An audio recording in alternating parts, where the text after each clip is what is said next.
Ever saw a cool car or a hot motorcycle and wondered what it'd be like to own that bad boy? Well, we've thought about it too, and so we decided to hook up with someone who does own such a mean machine. Here's life with the Kawasaki Ninja ZX-12R.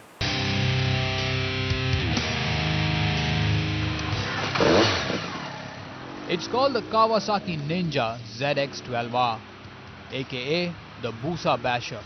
Need to know why? Because the 1200cc 4-cylinder beast cranks out a massive 160 bhp, twists the throttle and it sprints from 0 to 100 in under 3 seconds. Keep twisting and it crosses the 300 km mark even before you know it. It's a super bike that makes the Busa piss in its pants. We caught up with Arun, who's been living in with one for the last 4 years. I'm also the founder and president of GODS Gods, the group of daily superbikers. So we've been riding superbiking since now the past 12 years or so. Because the looks and the power it's a beautiful combination of these two. It develops a genuine 160 rear wheel horsepower, and the looks, as you can see, is a stunning looker. And despite the power and looks, the handling is also fantastic. Just an addiction. Once you're hooked to superbikes, then there's no letting them go. It's that bad. I mean, it's phenomenal. No other machine does 0 to 100 under 3 seconds, and the top speed goes beyond 300 kilometers an hour. So it's phenomenal. You really feel like a god driving on the roads. If you don't let it go, or if you don't have a crash, then it's absolutely fine to maintain. It's a regular oil change and the filter change. Otherwise, if you go down on the bike, then it becomes a problem procuring the parts from the internet or from abroad.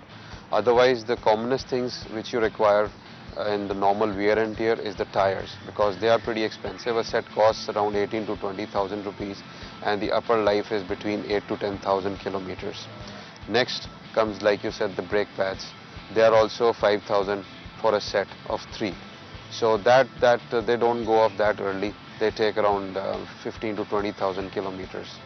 So rest, the filters and all, they are pretty reasonably priced. Earlier in the show, we told you of the launch of the all-new Fiesta. So here's our first look at the brand new Ford. Now, a couple of weeks ago, we did a show where we put down a list of the best drivers' cars that you could buy for less than 10 lakh rupees. And on that list was only one sedan, the Ford Fiesta Classic. We loved the old Fiesta Classic. We loved the engine. It was so responsive. We loved the suspension. It was so tight. We loved the handling. It was razor sharp. We even went so far as to say that it was the best driver's car this side of the BMW 3 Series. But now the Fiesta has gotten better. Much better, in fact.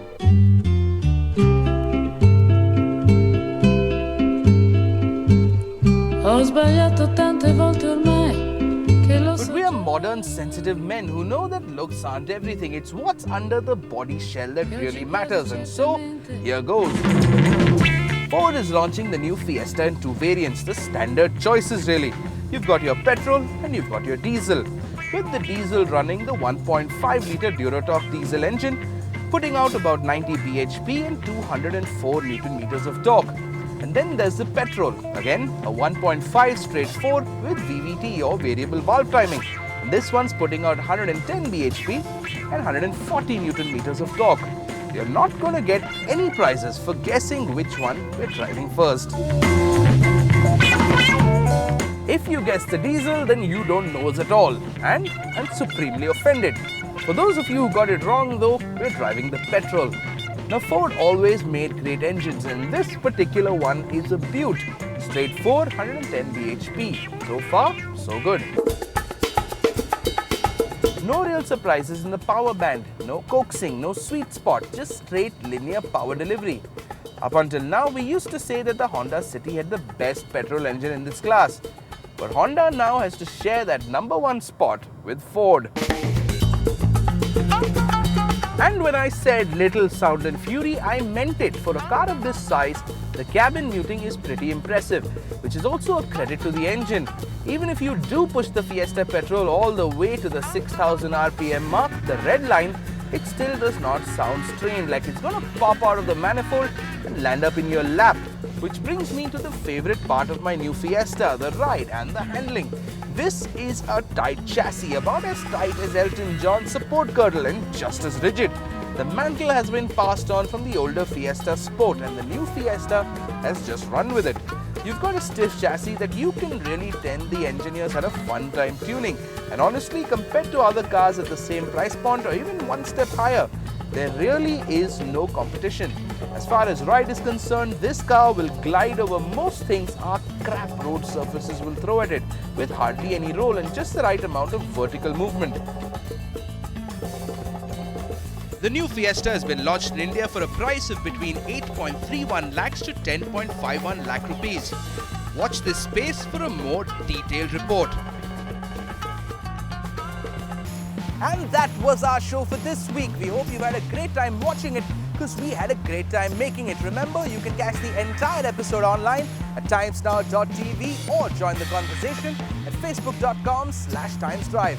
Till next week then, ta!